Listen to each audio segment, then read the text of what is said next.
Welcome back to Mornings with Dave King and Matt Martin, and we want to get right to the phone. So we've got the Car Pro Jerry Reynolds on the line. Jerry, how are you doing this morning? Doing good, fellas. How about y'all? I'm doing really well. Hey, we're still hanging in here, Jerry. We're about thawed out here in Lubbock.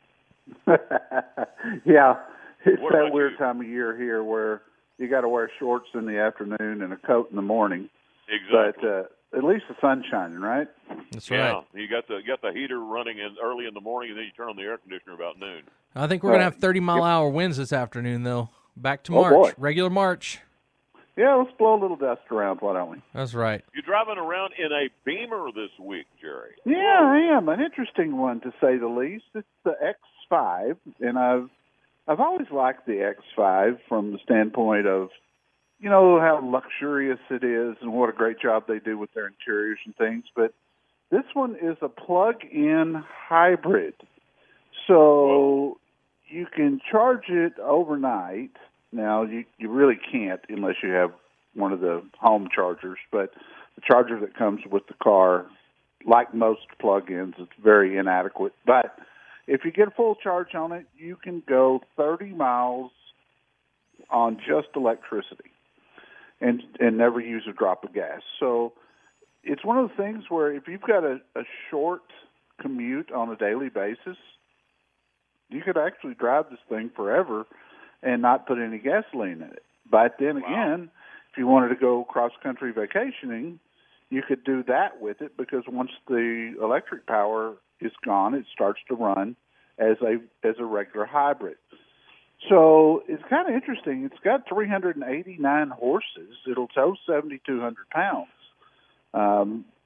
Obviously that's if you're going to tow something, it's going to deplete that battery quicker. But I said when I was shooting video with it yesterday, if you're thinking about an all-electric vehicle, this might be a smarter alternative because you can drive it as an electric vehicle, but then you don't have to worry about range anxiety and planning your trips around charging stations, Jerry, which I've always thought would be a horrible way to spend a vacation.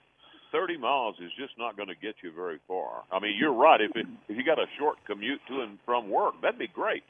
The next question, I noticed this thing is listed like $81,000. Am I reading that correctly? Yes, it's 81 grand. So what will resale? How do the resale hold up on a vehicle like this?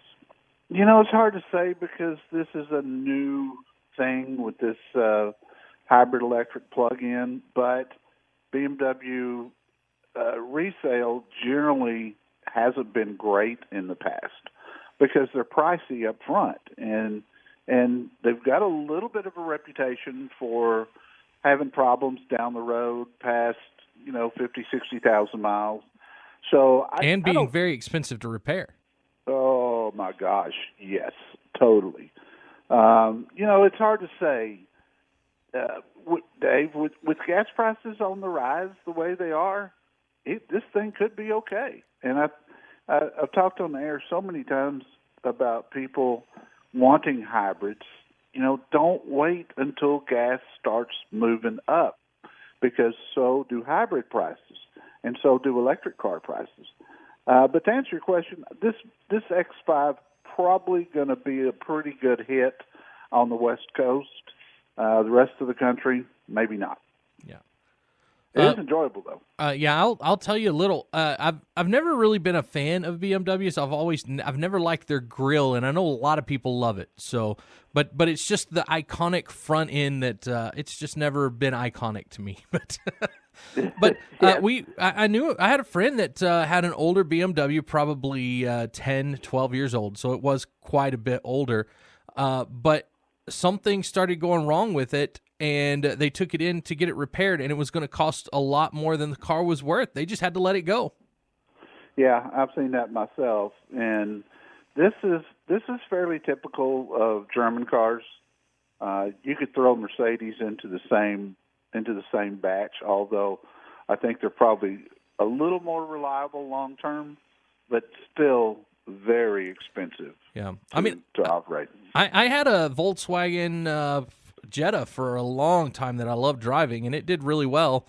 The only problem I had was the oil pan kept busting on me, and I had to replace it. I finally figured out how to do it myself. It got so crazy. But what happened was apparently it has a metal piece that covers that oil pan, and I hit a dip, and it knocked that metal piece off, and then from then on, every time I would hit it just right, it would crack that oil pan.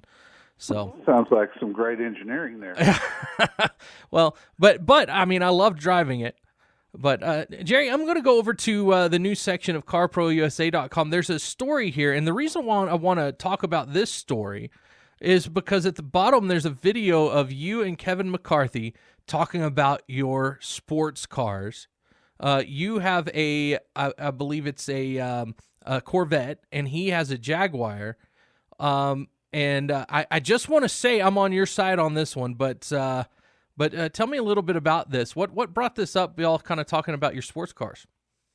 Well, we were at a car show doing a remote, actually, and the gal that does some filming for us and does reviews also said, "Hey, let's talk about your two cars," because he had a Jag convertible and I had the Corvette convertible. Yeah, a beautiful blue color as well. Yeah, boy, I still like the car. But that's, I mean, it was just like, it was two guys that were like, okay, who can beat up who here? Mm-hmm. And from a horsepower standpoint, that was the easy one. I had him all over the place with 650 horses, but it did turn out to be a good video, and we found that video. I just happened to run across it, actually. And I thought, okay, well, this would be good for this story. But we've got some other things there. One thing that I'd like to call everybody's attention to, because this is something I look forward to every year, is the Insurance Institute for Highway Safety came out with their 2021 cars as their top picks. And, people like to talk about safety. I've said a million times, if safety really was everybody's number one concern, then Volvo would be the number one selling car in America versus it being at the bottom of the list. But, it is something to consider. It's one of those things that you look at when you're in the market for a car and you want to make sure you're buying the right thing. This should be one piece of the puzzle. And IIHS actually does a really nice job with their overall picks. So if somebody's going to buy a car sometime this year, I'd take a look at this list. Mm-hmm.